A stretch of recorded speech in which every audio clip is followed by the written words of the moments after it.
제가 물어볼게요. 어,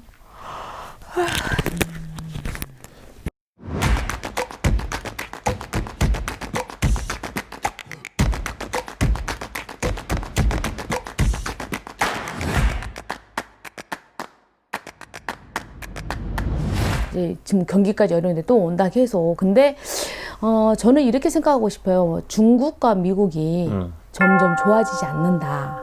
점점 좋아지지 않는다? 네, 그러죠. 특히 중국 같은 데 원래 이 질병은 중국에서 다 오지 않아요? 그러니까. 중국이 환경에 문제가 많으니까 중국에서 오는 건 당연히 역병은 올 것이고 지금도 아마 중국은 시끄럽잖아요. 또 미국 또한 또 중국과의 관계나 여러 가지 있다 보니까 미국도 아마 좀 많이 경제적으로 위기가 오지 않나. 세계적으로는 다 위기는 오지만 근데 또 이제 우리가 이거 있잖아요. 어떻게 보면 우리 자국들이 자기가 알아서 자기 나라가 이제 앞으로 살아야 될 때 이런 코로나 때문에도 그지만 앞으로는 우리가 우리를 이렇게 딱 잡고 그러니까 한번 딱 끊고 이렇게 우리나라대로 이렇게 가고 미국은 미국대로 중국은 중국대로 이렇게 각국마다 자기가 살려고 자기 나라만 방어를 할 것 같아요. 아마 그런 앞으로 시대가 올 것 같은데 우리가 이제 이러다 보면 옛날에는 우리가 농사를 많이 짓다가 뭐더라 FTA인가 뭔가 한미 FTA. 그런 것 때문에 뭐 수출 뭐 해야 돼서 우리가 농사를 많이 못 주고 쌀급도 하락하고 그랬지만 이제 앞으로는 더 시골로 들어가서 농사를 지을 것 같아요. 농사를 지면 어때요? 우리나라에서 이제 수입을 못 해 먹으니까 수입 믿을 수 없잖아요. 그죠. 무슨 균을 따라오지 어떻게 알아? 그러면 사람들도 마찬가지로 우리나라에서도 이제 그게 문제가 되니까 각국 나라가 다 자기 자체 내에서 그걸 이제 할 것 같아. 그러다 보면 이제 첫째로는 이제 농업인들이 이제 늘어나서 쌀이 값이 많이 오를 것 같고 나라가 위기가 왔지만 또 그 위기를 극복할 수 있는 일들이 있을 거라고 생각이 들어요. 우리 자체 내에서 또 거기에 필요한 어떤 거를 저희 자금을 받아서 살게끔 이 자체 내에서 좀 그렇게 했으면 좋겠다? 얼마나 좋아야 땅이라도 있으니까. 한 가지만 더 질문을 드려볼게요. 선생님 혹시 주식은 직접 하시진 않으시죠? 저 주식도 해봤죠. 아, 주식도 해보셨습니까? 네. 선생님께서 혹시 거기까지도 한번 봐주실 수 있는지. 주식 부분은 정말 어려운 일이죠. 근데 저도 뭐 주식을 했지만 이 앞에까지 저는 홍콩 주식을 했었어요. 경제가 살아야 되고 회사가 살아야지 주식도 올라가는 거잖아요.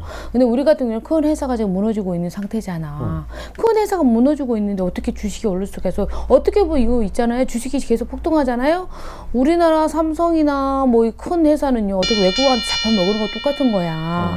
이게 그걸 노리고 있는 또 나라가 있겠죠. 돈 많은 나라가. 뭐 근데 중국일 것 같아. 또 내가 봤을 때는 중국 같은 데는 거의 우리 잡아먹을 수 있잖아요. 그죠. 특히 또 빠르잖아. 중국에서 우리나라에 투자하는 게 많잖아요. 뭐 제주도도 집도 겁나 샀다가 또 중국이 저렇게 된 게 잘못돼가지고 이제 한국 연예인들이 막 와서 사고 중국이 또 어디다 투자를 하면 또 겁나 해놨다 또 싹 빠져버려. 그럼 어떻게 돼? 우리나라 경제가 이상해지는 거지. 그런 것 때문에 문제가 되는 거야. 그래서 이 조절을 좀 잘했으면 좋겠다. 폭등을 할 때 우리나라 사람들이 있는 사람들이 좀 사서 우리나라를 더 부강하게 만드는 게 낫지 않을까요? 그리고 이 주식 이야기 하니까 갑자기 삼성그룹이나 이런 게 생각나네요. 우리는 삼성을 꼭 지켜야 된다고 생각해요. 우리나라는 재벌 회사를 살려야지만이 우리나라가 사는 곳이지 그렇지 않으면 안 된다고 생각하니까 아마 주식에 대해서 삼성 것을 있으면 우리나라 사람이 좀 많이 샀으면 좋겠어요. 비싸도 조금씩 개미구나. 일단 사는 것은 괜찮다고 생각하는데 더 떨어졌을 때 다른 나라에 작업을 해본다면 이거 엄청난 거예요.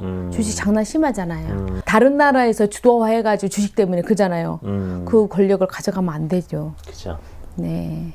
아무튼 걱정이네요. 그 주식이 제일 걱정이네요. 2021년에는 아마 터질 건 터질 것 같아요. 왜냐면 이게 사람들이 한계란 게 오잖아요. 누구나 다. 모든 세계에도 다 터질 건 터지는데 이럴 때일수록 우리나라가 솔직히 말해 외국 안 나가고 우리나라에 있는 관광하는 거 돈도 같이 뿌려주시고 그 돈이 돌아야 경제도 돌잖아요. 일단 나라에서는 저렇게 싸우고 있을 때 우리 국민들이라도 좀 노력을 해서 같이 이렇게 나눠서 어차피 그 돈이 돌고 돌아야지만 경제가 사니까 좀 많이 이렇게 노력해 줬으면 좋겠습니다. 저도 오늘 주식 처음 물어보니까 제 주식에 대해서 이렇게 이야기를 하게 되네요. 근데 저는 그 주식에 대해서 큰 관심은 없어요. 그냥 한참 이 앞에 우리나라 별로 좋지 않을 때는 그냥 홍콩을 제가 좋아해서 홍콩 주식을 한번 사봤어요. 근데 주식은 맞지 않습니다. 장보아도. 우리나라의 그것 흐름도 봤는데 이제 아까 경제 얘기하면서 네네. 중국과 미국에 대해서 얘기를 해주셨는데 예, 그렇죠. 네. 그러면은 네. 또 여기서 궁금해지는 게 네. 한국과 중국의 관계 그리고 한국과 일본의 관계가 또 어느 정도 거리가 가깝다 보니까는 좀 밀접한 그게 있지 않습니까? 그러죠. 관계식. 근데 저는 이렇게 생각해요. 일본 같은 경우는 그냥 버렸으면 좋겠고요. 일단은 중국은 우리가 아직은 좀 필요하잖아요. 거기가 농경지가 다 많잖아요. 땅도 좀 엄청 크고 하니까 중국은 솔직히 버릴 수 없는 관계인데 중국이 이제 다른 역병 이런 것도 많다 보니까 자체적으로 봤을 때는 그 나라가 뭐 하지만 우리가 아직은 중국을 끊어서는 안 되는 부분이고 또 중국하고 연관돼 우리가 피해를 보지만 또 단점이 있으면 또 장점이 있듯이 그런 경우인데 같이 가야 된다고 저는 생각해요. 중국은 이제 하다 보면 분명하게 중국에서 뭔가 제시를 할 것 같아요. 같이 가려고. 왜냐하면 중국 또한 머리가 좋잖아요. 모방을 잘하잖아 중국은. 그러니까 뗄래야 뗄 수 없는 게 또 우리 한국을 잡아야 갈 수 있는 부분이고 미국보다는 뭐 트럼프 대통령이 뭐 지금 좀 이상하게 많이 해놔서 아마 인종차별 그런 부분도 많이 문제가 생겼을 것이고 또 뭐 경제 부분도 트럼프 대통령 자기가 돈이 있으니까 지 마음대로 했겠죠. 예.